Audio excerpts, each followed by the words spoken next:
Civics, Unit 1, Understanding Diversity. Okay.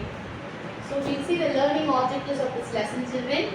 To know the meaning of diversity, to understand the extents of diversity, to develop a healthy attitude towards others around you, and to understand the difference in the belief systems of people, and to know and to accept and respect the unity in diversity. So we'll see what is diversity first. So what is diversity? For example, in your classroom, your friend and you or all other children in your class, they are not coming in from the same area, isn't it? So many people will be coming in many other different areas, different places. They are coming from different cultural background. They are coming from different language background, race, caste, religion, everything they are different, isn't it? But even though you are coming together and you are studying in the same class, isn't it? So that is the diversity. Okay, I'll explain it to you. So we are coming from different backgrounds, we belong to different culture, we worship different God, but even though we are living together, this is known as diversity. So diversity is nothing but we all belong to different caste, religion, and we worship different gods, we speak different language, but we all together in a or one family, that is known as diversity. Okay, so next we'll see diversity, how this diversity has been seen in India. So as you all know, India is a birthplace of many religions, isn't it? So it is the birthplace of many religions and many people are living here, and different the language they are speaking, different caste they are following, different God they are worshipping. But even though they are living together they are living in a unique manner. So that is the diversity you can see in India. Okay. So it is the home of civilization that is about 5,000 years ago.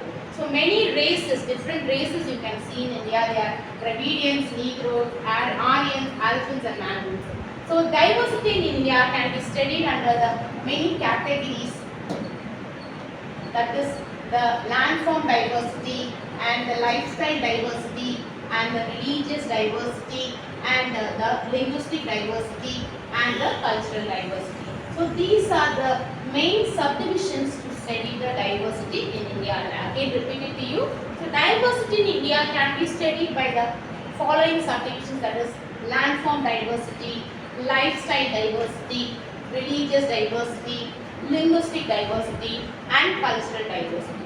We will see one by one according to the subdivisions. Okay. Next we are going to see about the landform diversity. Okay. So see, what is landform and lifestyle diversity? You all know, no children, India is a country which experience different types of climate. In South India, if you have very heat, in North India, even though if you have hot places, they are also we are having very cold places also, like Kashmir, Darjeeling, Kulu Manali, isn't it? So we are also having desert places in Rajasthan, isn't it? So we are experiencing both the type of climate in India. So India is a subcontinent and it is a greater influence of the people who live in the different landforms. The people in India are living in the different landforms. So this is the different landforms. You can see the people living in valley, living in mountain and plain, and also in island, in a desert, and also in coastal land, isn't it? So you can see different landforms in India, isn't it? This landforms, different landforms will pave the way for the growth of flora and fauna of that region. So flora is nothing but the plant species, that is flowers, different types of plant species. Whereas fauna is nothing but the animal species. For example, if you go in a hilly region or mountainous region, you see different variety of flowers, and also the animals like which have their mountain as a habitat. That type of animals only you can see in the mountain. For example, if you take a desert place, you can see only camel there. You cannot see the animals like elephant or some other some other animals like the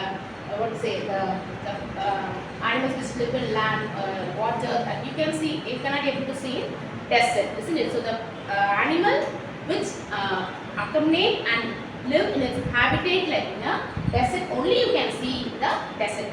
So that is example is camel. So this different landforms paves the way for the different growth of flora and fauna of the region. Okay.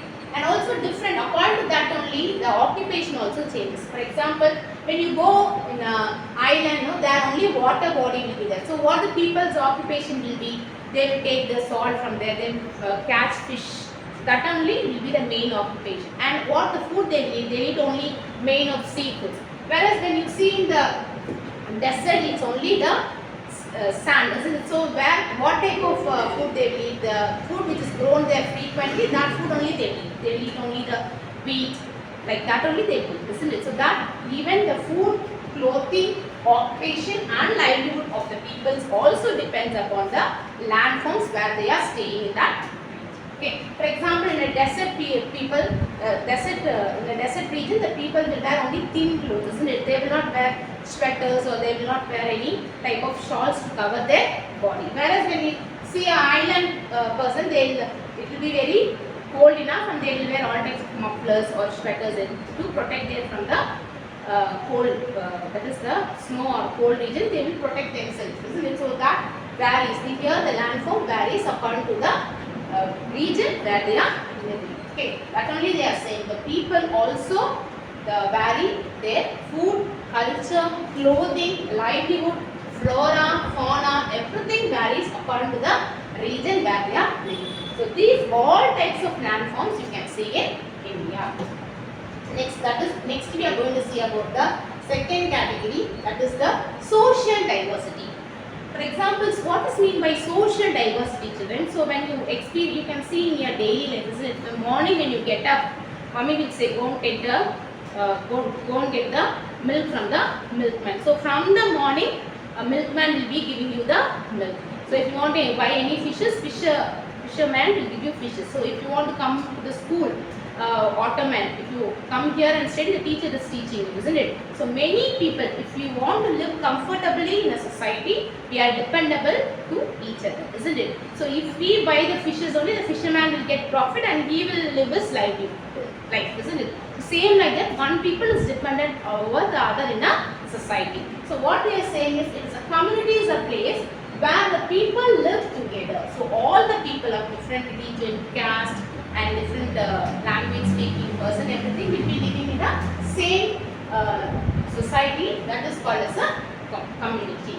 And this community, in our community, we are having many types of people like laborers, artists, parents, teachers, students, everything, the laborers, the merchants, everything we are having, isn't it? So we are all living together and we are helping each other. Okay, to live a happy and a comfortable livelihood, we need help from them and our help also is needed for them, isn't it? So we should be mutually benefited to each other. Okay, that is only is the social diversity. Next comes the religious diversity. As I told you before, different types of religions you can see in India. So they may be Hindu or Islam or Christian. So even though we are living together, isn't it? So India is a secular country and freedom of religion is our own fundamental right. So if you want to follow any types of religion, it is your own fundamental right. Nobody will come and compel you to follow this, only you have to follow this religion, no compulsion at all. It is your own fundamental right to follow your own religion. Okay, so but in India you can see many types of religion such as Hinduism, Islam, Christianity, Sikhism, Buddhism, Jainism and Zoroastrianism. So these are the main religions you can see in India, and we are following it also, and we are living with the people who following these types of religions. Okay. Next we are also celebrating many types of festivals, isn't it? We are celebrating Pongal, Diwali, Christmas, Onam, Miladi Nabi, Buddha Purnima, many festivals we are celebrating. For example, in your home also, when you celebrate Pongal, you will give sweets to your neighbor. And when they celebrate any Ramzan or Christmas, they will give you some things to do, isn't it, as a gift. So we are exchanging our celebrations with each other. So many types of festival, many religions we can see in India.